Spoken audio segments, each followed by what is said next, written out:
Welcome to RTV. నేను మీ హుసేన్. ఆడదాం ఆంధ్ర అనేటువంటి పేరుతో ఈరోజు వైసీపీ లాంఛనంగా గ్రామాన క్రీడలను స్టార్ట్ చేసింది. అయితే ఈ నేపథ్యంలో మనతో మాట్లాడడానికి నంద్యాల ఎమ్మెల్యే శిల్పారవి మనతున్నారు. సార్ నమస్తే. సార్, ఆడుదాం ఆంధ్ర ఈరోజు స్టార్ట్ అయింది, కానీ రిజిస్ట్రేషన్స్ అన్నీ కూడా వాలంటీర్లే బలవంతంగా చేయించారనే విమర్శలు వస్తున్నాయి. మీరేమంటారు? సక్సెస్ కాలేదంటే ఈనాడు ఆంధ్రజ్యోతి చదివితే అట్టనే ఉంటుంది. దగ్గర దగ్గర 1,26,000 మంది రిజిస్టర్ చేసుకున్నారు. ఈరోజు గేమ్స్ ఆడుతున్నారు. ఎవరు వాళ్ళంతా ప్లేయర్సే కదా. ఎవరైనా వచ్చి ఆడుకోవచ్చు అని చెప్తున్నాం. 15 సంవత్సరాలు పైబడిన వాళ్ళు, 60 సంవత్సరాలతో లోబడిన వాళ్ళు దగ్గరగా ఈ నంద్యాల జిల్లాలో 1,26,000 మందికి పైగా క్రీడాకారులు రిజిస్టర్ చేసుకున్నారు. ఇంకా సక్సెస్ కాలేదంటే దానికి అర్థం లేదు. అంటే వాలంటీర్లు కూడా ఈ సమ్మెకి వెళ్తున్నారు, ఎక్కడ సహకరించడం లేదు, ప్రభుత్వానికి వ్యతిరేకంగా. వాలంటీర్ల సమ్మె ఇంకా ఎక్కడ జరగలేదు. అది ఓన్లీ పేపర్లలో కొంతమంది కుట్రపూరితంగా రాయాల్సిందే, కానీ వాలంటీర్లు ఎక్కడ కూడా సమ్మె అనేది ఎక్కడ కూడా ప్రకటించలేదు. అది ఎక్కడ కూడా జరగడం లేదు. రాష్ట్ర ప్రభుత్వం సంక్షేమ పథకాలు తప్ప ప్రభుత్వం అభివృద్ధి చేయలేదనేటువంటి విమర్శ ఉంది. 98% ఇంటింటికి సంక్షేమ పథకాలు తలుపు తట్టి ఇచ్చామంటున్నారు. సంక్షేమ పథకాలు ప్రజల్లో పూర్తిస్థాయి చేరలేదనేటువంటి ప్రతిపక్షాల వాదన. మీరేమంటారు? ప్రతిపక్షాలు ఒక పని మమ్మల్ని విమర్శించడం మాత్రమే పెట్టుకున్నాయి. ఎక్కడ కూడా వాళ్ళ విమర్శల్లో పసలేదనేది స్పష్టంగా కనపడుతుంది. మేము ఈరోజు ఇంటింటికి తిరుగుతున్నాం, గడప తిరగగలుగుతున్నాం అంటేనే దాని అర్థము మేము చేసినటువంటి కార్యక్రమాలు ప్రజలకు వెళ్ళినాయి కాబట్టి. మేము చేసినటువంటి కార్యక్రమాలు ప్రజల్లోకి వెళ్ళకపోయి ఉంటే ఒక ఎమ్మెల్యేగా ధైర్యంగా తిరగాలంటే చాలా కష్టమైన పని.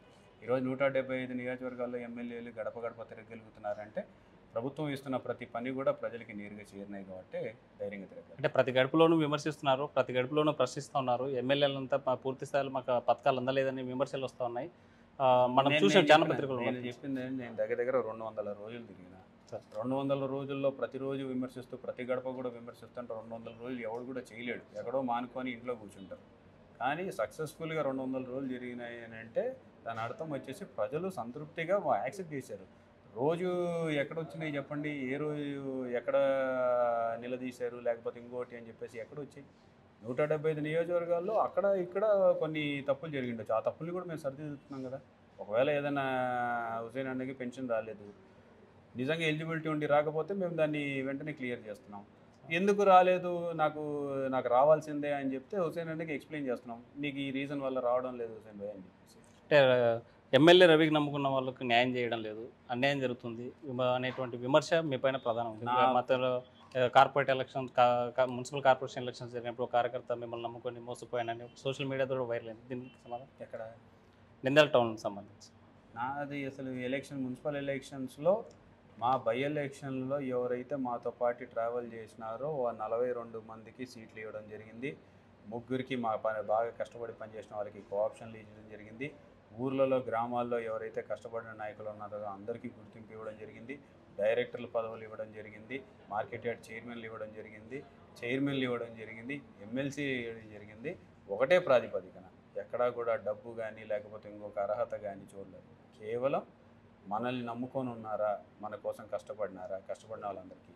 ఎవరు కూడా 100% సాచురేషన్ మోడ్లో చేయడానికి మాకున్నది లిమిటెడ్ పోస్టులు. ఆ లిమిటెడ్ పోస్టులో ఒకరి తర్వాత ఒకరికి అవకాశం వస్తుంది. కౌన్సిలర్గా టికెట్ ఆశించినాడు, టికెట్ రాకపోతే ఆయన టికెట్ అడిగినాడు మమ్మల్ని వచ్చేసి.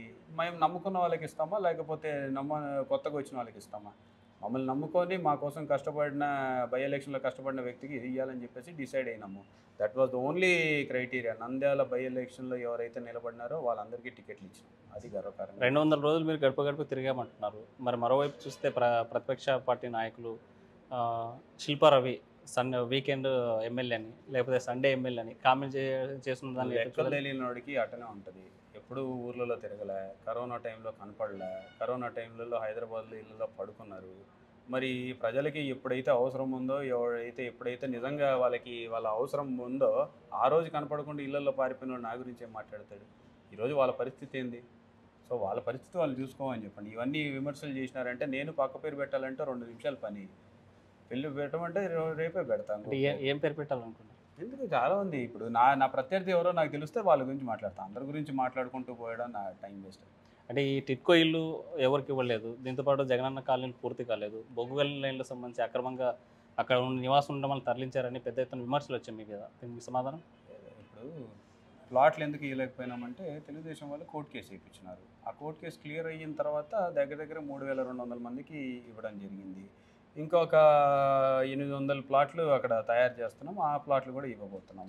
ఇంకొక 50 ఎకరాల పైన కోర్టులో ఉంది కాబట్టి అది క్లియర్ అయిన తర్వాత మాత్రం ఇయ్యగలుగుతాం. కోర్టులో ఉన్న దాన్ని నేను డిస్ట్రిబ్యూట్ చేయలేను కదా. రెండోది అపార్ట్మెంట్లో మౌలిక వసతులు కల్పించకుండా అపార్ట్మెంట్లు ఇచ్చేసేయి అంటే ఎక్కడి నుంచి ఇస్తాం? మేము 2000 మంది అపార్ట్మెంట్లు తయారు చేసేసి హ్యాండ్ ఓవర్ చేసాము. దాంట్లో ఇప్పుడిప్పుడే చేరుతున్నారు. ఒక 50 మంది కుటుంబాలు ఈ మధ్య కాలంలో చేరినాయి. సో ఇంకా కొంతమందిని చేర్చిన తర్వాత దాని తర్వాత ఆటోమేటిక్గా నెక్స్ట్ ఫేజ్ కూడా అన్ని రెడీ అవుతున్నాయి. అవి కూడా ఒక్కొక్కటి ఇచ్చేసుకుంటూ వెళ్ళిపోతాం. మీ గెలుపు కోసం కీలక పాత్ర పోషించేటువంటి మల్కిరెడ్డి రాజగోపాల్ లాంటి వాళ్ళు ఎందుకు పార్టీకి దూరంగా ఉండాల్సిన పరిస్థితి వస్తుంది? ఎందుకు మీ మధ్య ఏమైనా గ్యాప్ వచ్చిందంటే? పార్టీకి దూరంగా ఏం లేడే. ఆయన పార్టీ మీద అసంతృప్తి వ్యక్తం చేసినట్టు ఎక్కడని చెప్పినారు? పార్టీ మీద అసంతృప్తి వ్యక్తం కాదు, అధికారిక కార్యక్రమాల్లో కానీ లేకపోతే ఎమ్మెల్యేతో కలిసి ఎక్కడ ప్రోగ్రాంలు పాల్గొన్నా ఎక్కడ కూడా కనిపించేటువంటి పరిస్థితి లేదు. ఎవరి పనుల్లో వాళ్ళు బిజీగా ఉండొచ్చు. ఈరోజు నేను గడప గడప తిరుగుతున్నా. గడప గడపలో మా ఎంపీ గారు కూడా ఈరోజు వరకు పార్టిసిపేట్ చేయలేదు. ఎందుకంటే ఆయన ఇంకొక ప్రాంతంలో చేస్తున్నారు. కొన్ని రోజులు మాత్రమే ఆయన ముందుకు వచ్చినారు. ఎమ్మెల్సీ గారు కూడా అక్కడక్కడ మాత్రమే. ఎందుకంటే it is MLA centric programme కాబట్టి ఎమ్మెల్యేనే తిరగాలి. ఇంకా ఎవరు తిరిగినా సరే గడప గడప పూర్తి కాదు కాబట్టి నేను మాత్రమే తిరగాలి. అంటే ప్రధానంగా మీ మధ్యన ఉన్నటువంటి కాంపిటీషన్ మనస్పర్ధలు రావడానికి కారణం మున్సిపల్ చైర్మన్కి సంబంధించి వాళ్ళ మిస్సెస్కి ఇప్పించాలనే వాళ్ళు మీరు ప్రయత్నం చేశారు. ఈ మధ్య లేదు, అదంతా జస్ట్ కల్పితమే. ఎప్పుడైతే మున్సిపల్ మా ఎలక్షన్ అయిపోయిన డే 1 నుంచే నాకు జగన్మోహన్ రెడ్డి గారికి క్రిస్టల్ క్లియర్ ఐడియా ఉంది. ఈ పదవి మున్సిపల్ మైనార్టీస్కి మాత్రం ఇవ్వాలి అని చెప్పేసి ఆల్రెడీ మా బాస్ మేము నిర్ణయించుకున్నాం కాబట్టి అది మైనార్టీకి కేటాయించాం. నా భార్య పోటీ చేసింది, రాజగోపాల్ అన్న భార్య పోటీ చేసింది కాబట్టి వాళ్ళిద్దరికి వస్తుంది అనేది మీరు ఎందుకంటే మేము పోటీలో పెట్టాం కాబట్టి మీరందరూ ఊహించినారు తప్పితే దాంట్లో అంటే ఎటువంటి ఊహ కాదు, పబ్లిక్ అనుకున్నటువంటి ఒపీనియన్ మీ కార్యకర్తలు కూడా డిస్కస్ చేసినటువంటి అంశాలు సెకండరీ లీడర్స్. ఇప్పుడు నువ్వు నిజం తెలుసుకోవాలంటే ఒకటి నన్ను అడగాలి, లేదా జగన్మోహన్ రెడ్డి గారిని అడగాలి, లేదా అనిల్ కుమార్ యాదవ్ని అడగాలి, అన్నని అడగాలి. సో మా ముగ్గురికి ఏం జరిగింది అనేది వాస్తవాలు అన్నీ తెలుసు. జగన్మోహన్ రెడ్డి గారు, రాజగోపాల్ రెడ్డి గారికి, లేకపోతే ఎంపీ గారికి, వీళ్ళందరికీ వాస్తవాలు తెలుసు. ప్రజలకు అన్నీ చెప్పలేం కదా. రాజకీయం ఇది, ఎవరి సీక్రెట్లు ఎవరి ఇది అనేది ఉంటుంది. నింద్యాలకు సంబంధించినటువంటి ఎమ్మెల్యే సీటు అటువైపు టీడీపీ ముస్లిం సామాజిక వర్గానికి కేటాయించింది. సమీకరణలో భాగంగా ఈసారి మన తెలంగాణ ఎలక్షన్ తర్వాత స్ట్రాటజీ మారింది. జగన్మోహన్ రెడ్డి కూడా 8 మంది ఎమ్మెల్యేలు మార్చేటువంటి ఆలోచనలు ఉన్నారు. అందులో భాగంగా ఇక్కడ మైనార్టీని తెచ్చేటువంటి ఆలోచన చేస్తున్నారనేటువంటి వస్తుంది. బట్ మీరేమంటారు? Again speculations. సో స్పెక్యులేషన్కి అంటే దీనికి అంతు అనేది ఉండదు అనమాట. ఈరోజు ఒకటి మాట్లాడచ్చు, రేపు ఇంకోటి మాట్లాడచ్చు. ప్రతిదాన్ని వచ్చేసి నన్ను సమాధానం చెప్పమంటే కూడా నేను చెప్పలేను. ముఖ్యమంత్రి గారు ఫైనల్ డెసిషన్ మేకరు. ముఖ్యమంత్రి గారు రవి బాగుంటాడా లేకపోతే ఇంకోరు బాగుంటారా అనేది ముఖ్యమంత్రి గారి డెసిషన్. సో దాని మీద నన్ను చెప్పమంటే కూడా అది కరెక్ట్ కాదు. అంటే ఎమ్మెల్యే రవి 100% మళ్ళీ పోటీ చేయబోతున్నాను మాత్రమే చెప్పగలుగుతాను. ఇక్కడ ఎమ్మెల్యే రవి క్యాడర్కి దగ్గరకు ఉండడం లేదు, దూరం చేసుకుంటున్నారు. మనస్పర్ధలు గ్యాప్ పెరుగుతూ ఉంది. అందుకోసమే శిల్పా మోహన్ రెడ్డి ఈసారి పోటీ చేయాలనేటువంటి ఆలోచన జరుగుతుంది. ఇందుకోసమే ఇక్కడ మీ సీట్ చేంజ్ చేస్తున్నారంటే అగైన్ స్పెక్యులేషన్. ఇప్పుడు స్పెక్యులేషన్స్కి అంతు లేదా అని చెప్పేసి నేను అంటున్నా కదా. సో మీరు ఇంకొకటి ఇప్పుడు అవన్నీ స్పెక్యులేషన్స్ మాత్రం. పవన్ కళ్యాణ్ చెప్తున్నారు జగన్మోహన్ రెడ్డి అహంకారానికి ఆత్మగౌరవానికి మధ్య ఈ పోరాటం జరుగుతుంది. అధికార పార్టీ చెప్తుంది పెత్తందారికి ప్రజలకు మధ్య జరుగుతుంది. అసలు ఎవరి మధ్య పోరాటం జరుగుతుంది? డెఫినెట్గా పెత్తందారి వ్యవస్థకి ప్రజలకి మధ్య పోరాటం జరుగుతుంది. ఎందుకంటే ఈరోజు ఇదే పవన్ కళ్యాణ్ గారు కావచ్చు, లేకపోతే ఇదే చంద్రబాబు నాయుడు గారు కావచ్చు, ఇదే నారా లోకేష్ గారు కావచ్చు, వీళ్ళందరూ కూడా ఈ స్కీములు ఇవ్వడం ఎవరికి కూడా ఇష్టం లేదు. ఎన్నోసార్లు ఎన్నో సందర్భాలుగా ఎన్నో స్టేజ్ల మీద నుంచి పప్పు బెల్లల్లాగా పంచుతున్నారు. ఎందుకు పంచాలి, కేవలం వీళ్ళకి మాత్రమేనా, మిగతా వాళ్ళకి ఏంటి అనే లెవెల్లో వాళ్ళు మాట్లాడడం జరిగింది. ఈరోజు వాళ్ళు జీర్ణించుకోలేకపోతున్నారు.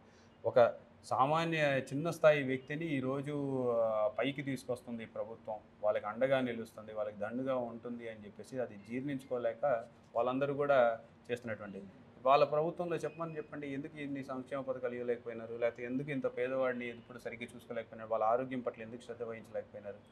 సో ఇవన్నీ వాళ్ళు చేయలేకపోయినారు, మేము చేస్తున్నాం కాబట్టి వాళ్ళు ప్రజల మీద కూడా కోపగించుకునే పరిస్థితి. సో పెత్తందారులు వాళ్ళ హయాంలో కేవలం డబ్బున్న వాడికి మాత్రమే పదవులు వచ్చినాయి. వాళ్ళ హయాంలో కేవలం వాళ్ళ కులం వాళ్ళకి మాత్రమే పదవులు వచ్చినాయి.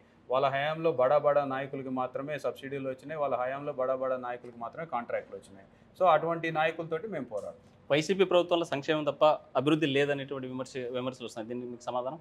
ఇంకా అది అభివృద్ధి లేదు అని చెప్పేసి వాళ్ళు చెప్పడం అంటే పూర్తిగా కళ్ళు మూసుకొని నేను గుడ్డోడిని అని చెప్పేసుకునే పరిస్థితిలో ఉన్నారు. వాళ్ళు కనపడుతుంది. ఇప్పుడు మీ ఎదురుగా ఉంది నంద్యాల మెడికల్ కాలేజు. అది అభివృద్ధి కిందకి రాదా? లేకపోతే నంద్యాల గవర్నమెంట్ హాస్పిటల్‌ని రూపురేఖలు మార్చి ఈరోజు అప్‌గ్రేడ్ చేసినాం. అది అభివృద్ధి కిందకి రాదా? లేకపోతే స్కూళ్ళలో నాడు నేడు కింద బ్రహ్మాండంగా స్కూళ్ళన్నీ కూడా తయారు చేస్తున్నాం. అది అభివృద్ధి కిందకి రాదా? లేకపోతే నూతన రోడ్లు ఏసినాం. అది అభివృద్ధి కిందకి రాదా? లేకపోతే డ్రైన్లు ఏసినాం. ఈ యొక్క నంద్యాల నియోజకవర్గంలో పార్కుల్ని డెవలప్ చేసాం. దాదాపు 5 అర్బన్ హెల్త్ సెంటర్‌లని కట్టినాం. ప్రతి ఊర్లో విలేజ్ హెల్త్ క్లినిక్‌లు తయారు చేసినాం. రైతు భరోసా కేంద్రాలను తయారు చేసినాం. లేకపోతే సచివాలయాల్ని తయారు చేసినాం. అక్కడ డ్రైన్లు ఏసినాం, రోడ్లు ఏసినాం. ఇంక అభివృద్ధి అంటే ఏందో నాకు అర్థం కావడంలా. సో వాళ్ళ దృష్టిలో ఇంక అభివృద్ధి అంటే ఏం చేయాలో వాళ్ళే చెప్పాలి.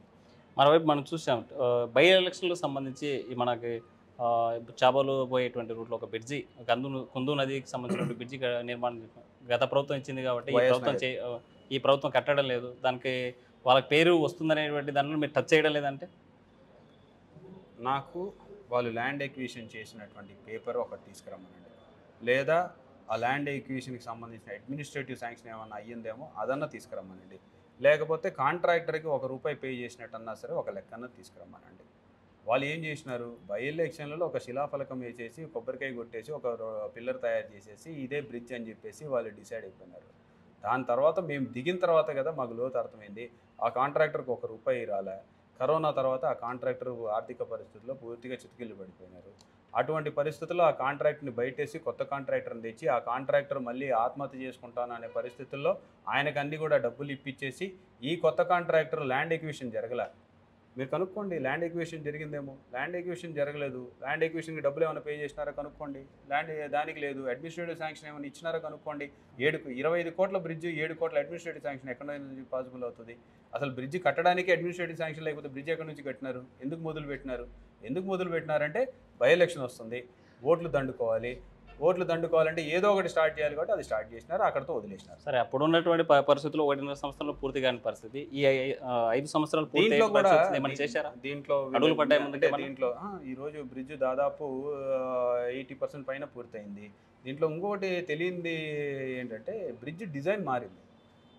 వాళ్ళు ఫస్ట్ ప్రతిపాదించిన బ్రిడ్జ్ ఇప్పుడు నడుస్తున్నటువంటి బ్రిడ్జ్కి డిజైన్లో చాలా మార్పు జరిగింది. ఆ డిజైన్ అనేది నా చేతుల్లో లేదు, లేకపోతే ఇక్కడ లోకల్ అధికారుల చేతుల్లో లేదు. అక్కడ సిఓడి డిజైన్ ఇన్స్టిట్యూట్ ఒకటి మన విజయవాడలో ఉంటుంది. వాళ్ళు వచ్చి ఈ డిజైన్ అన్నీ కూడా స్టడీ చేసేసి మొత్తం వాటర్ ఫ్లోని స్టడీ చేసి ఇదంతా దానికి it takes some time. Bridge అనేది ఆషామాషి వ్యవహారం కాదు కదా. రేపు పొద్దున ఫ్లడ్ వచ్చినప్పుడు బ్రిడ్జ్ కొట్టుకుపోతే. సో ఆ డిజైన్ కన్సల్టెన్సీ వాళ్ళు, ఆ డిజైన్ అధికారులు అందరూ కూడా పర్మిషన్లు ఇవ్వడానికి కొంచెం ఆలస్యమైంది. అది కూడా పూర్తి చేయబోతున్నాం. స్ట్రైట్గా చెప్పండి సార్, ఈస్ట్ ఇండియా కంపెనీ కంటే ప్రమాదకరమైనటువంటి వాళ్ళు శిల్ప ఫ్యామిలీ కడప నుంచి వచ్చి ఇక్కడ నుంచి దోచుకెళ్ళడానికి వెళ్ళిపోతున్నారని స్థానికంగా ఉన్నటువంటి ఒక లాయర్ తీవ్ర స్థాయిలో విమర్శించారు సార్. మీ సమాధానం? 22 సంవత్సరాలు మాతో కలిసి ఉన్న తర్వాత ఇప్పుడు గుర్తొచ్చిందా? అడిగిపోయిన ఇన్ని సంవత్సరాలు మాతో పాటే తిరిగింది. అప్పుడు గుర్తుకు రాలే ఈస్ట్ ఇండియా కంపెనీ అంటే? అప్పుడు ఏమన్నా దోచుకొని వెళ్ళింటే ఆయన వాటది ఆయన తీసుకెళ్ళినాడు ఏంది? ఈ యొక్క నియోజకవర్గంలో మొదటిసారి దగ్గర 50,000 మెజార్టీ, రెండోసారి దగ్గర 35,000 మెజార్టీ, మూడోసారి జస్ట్ 2,000తో ఓడిపోయినాం, నాలుగోసారి పోటీ చేస్తే 35,000 మెజార్టీ. ఊరికే ఇయ్యరు శిల్ప వాళ్ళకి 35,000 ప్లస్ మెజార్టీలు. కష్టపడి పని చేస్తాం కాబట్టి శిల్ప వాళ్ళు దోచుకున్నారా లేకపోతే వాళ్ళు సంపాదించిన దాంట్లో ప్రజలకి పెడుతున్నారా అనేది ఇక్కడ స్థానిక ప్రజలను అడుగుతూ తెలుస్తుంది. విమర్శించాలంటే ఎన్నో రకాలుగా విమర్శిస్తారు. నా మీద ఒక ఆరోపణ రుజువు ఏమనండి, ఏముంది చెప్పండి? శిల్ప వాళ్ళు అవినీతి పరులు అని చెప్పేసి ఒకరిని చెప్పమనండి, ఒక కాంట్రాక్టర్ని చెప్పమండి, లేకపోతే ఎక్కడ దోచుకున్నాం, ఒక ల్యాండ్ ఏమైనా కబ్జా చేసామో చెప్పమనండి. 20 సంవత్సరాల నుంచి ఒక్క మరక కూడా లేనటువంటి కుటుంబం మాది. 100% భవిష్యత్తులో కూడా అదే మాదిరి ఉంటుంది. అంటే మీ ఆస్తుల పెంపకం కోసం ఈ చాబోలు లాంటి ప్రాంతంలో 2,000 ఎకరాలు సమీకరించారు పారిశ్రామిక వాడికి. ఆ ప్రాంతంలోనే మీ ఆస్తుల విలువ పెంచడానికి అక్కడ వెంచర్ అయిపోతున్నారు, భూ సమీకరణ జరగబోతుంది అనేది ఒక విమర్శ. అంటే ఎట్లా అసలు ఏమి తయారు కాదే, అసలు మాస్టర్ ప్లానే తయారు కాలే, అయిపోయి ఇండస్ట్రీ వస్తాయి అంటే నువ్వు ఇండస్ట్రియల్ జోన్ అని పెడితే మొత్తం ల్యాండ్ అంతా గవర్నమెంట్ అయిపోతుంది. ఇన్సైడ్గా ముందే ప్లానింగ్ చేస్తున్నారు అసలు. అంటే ఇప్పుడు దానికి పసలేని ఆరోపణలు. నువ్వు మాస్టర్ ప్లాన్ నాకు చూపి, చాబోల్లో ఇండస్ట్రియల్ జోన్ ఉందనేది నువ్వు ఏమైనా జీవో తెచ్చి నాకు చూపి. నేను అదే కదా అడిగేది. నువ్వు ఎందుకు అసలు ఏం కాందానికి అయిపోయిందని చెప్పేసి నువ్వు ఎట్లా చెప్తున్నావు ప్రజలకి? నేను చూపిమని చెప్పాను. నువ్వు జీవో తీసుకురా, నువ్వు మ్యాప్ తీసుకురా, నువ్వు డిటీసీపీలో తీసుకురా అంటున్నావు కదా. అయ్యిందంటే ఎప్పుడు అయ్యింది? ప్రభుత్వం ఏమైనా స్టాంప్ వేసి ఇస్తే కదా, నువ్వు నేను స్టాంప్ వేసి ఇస్తే అయిపోయినట్టేనా? వాడు విమర్శలు, నేను అదే చెప్తున్నా కదా, పసలేని విమర్శలు అనేక రకాలుగా చేస్తున్నారు. 20 సంవత్సరాల నుంచి మా మీద ఒకటే ఏడుపు. మేము ఈరోజు స్థానికంగా కాకుండా 10 సంవత్సరాల్లో యూఎస్కి వెళ్తే కూడా యూఎస్ సిటిజన్షిప్ వస్తుంది. నంద్యాల నియోజకవర్గంలో దాదాపు 70% మంది మొత్తం పక్క నుంచి వచ్చి నివసిస్తున్న వాళ్ళే. అంటే సెటిలర్లు అందరూ ఇదే. నంద్యాలలో అవును, నేను ఇక్కడే పుట్టినా, నంద్యాల నియోజకవర్గంలో పుట్టినా, నంద్యాల పార్లమెంట్లో పుట్టినా, ఎట్లా కాకుండా పోతాం? నేను పుట్టింది పేరుసామల్లో, ఎక్కడది? నంద్యాల పార్లమెంట్లో ఉంది. నేను ఎట్లా సిటిజన్ కాకుండా పోతా? లేదా నంద్యాల ప్రజలు మాకు ఓటు వేసినారా లేదా? మా చిన్నప్పటి నుంచి వింటాం ఇదే సోది. ఇప్పుడు నేను 5వ సారి మా కుటుంబం నుంచి పోటీ చేయబోతున్నాం. 5వ సారికి కూడా ఇంకా నువ్వు పాత చింతకాయ పచ్చడి చదివినట్టు మళ్ళీ అదే స్టోరీ చదివితే మళ్ళీ అదే రిజల్ట్, మళ్ళీ 35+ వస్తాయి. సార్ ఫైనల్గా మిమ్మల్ని విమర్శించే వాళ్ళు కానీ లేకపోతే ఈ రాష్ట్ర ప్రతిపక్షాలు చేసే విమర్శలకు మీరు ఏం సమాధానం? ఎవరు సరే నాకు అర్థం కాదు. ప్రతిపక్ష పార్టీల విమర్శలకు మీ పైన వచ్చేటువంటి విమర్శలు ఎలాంటి సమాధానం ఏం విమర్శలు పట్టించుకోము. మేము ప్రజలకు మాత్రమే పనిచేస్తాము. ప్రజలు మమ్మల్ని ఎన్నుకున్నన్ని రోజులు ప్రజల కోసం మాత్రమే కష్టపడతాం. ఎల్లయ్య వస్తాడు, పుల్లయ్య వస్తాడు, మల్లయ్య వస్తాడు, రోజు ఒక విమర్శ చేస్తాడు. వాళ్ళు విమర్శించుకుంటూ కూర్చోమనండి, మా పని మేము చూసుకుంటూ. రైట్. మాపై వచ్చేటువంటి విమర్శలకు మేము పట్టించుకునేటువంటి ప్రసక్తి లేదు. నేను లోకల్ 35 సంవత్సరాల నుంచి ఈ పార్లమెంట్ నియోజకవర్గంలోనే ఇక్కడే పుట్టాను. ఎవరెన్ని చెప్పినా కూడా మేము అధిగమిస్తాం. రాబోయేటువంటి ఎన్నికల్లో మాత్రం వైసీపీ జెండా ఎగరేస్తామంటున్నారు శిల్పారవి. మరిన్ని వీడియోస్ కోసం ఛానల్ సబ్స్క్రైబ్ చేయండి. లేటెస్ట్ అప్డేట్స్ కోసం వాట్సాప్ ఛానల్ ఫాలో చేయండి. అండ్ లింక్ డిస్క్రిప్షన్లో ఉంది.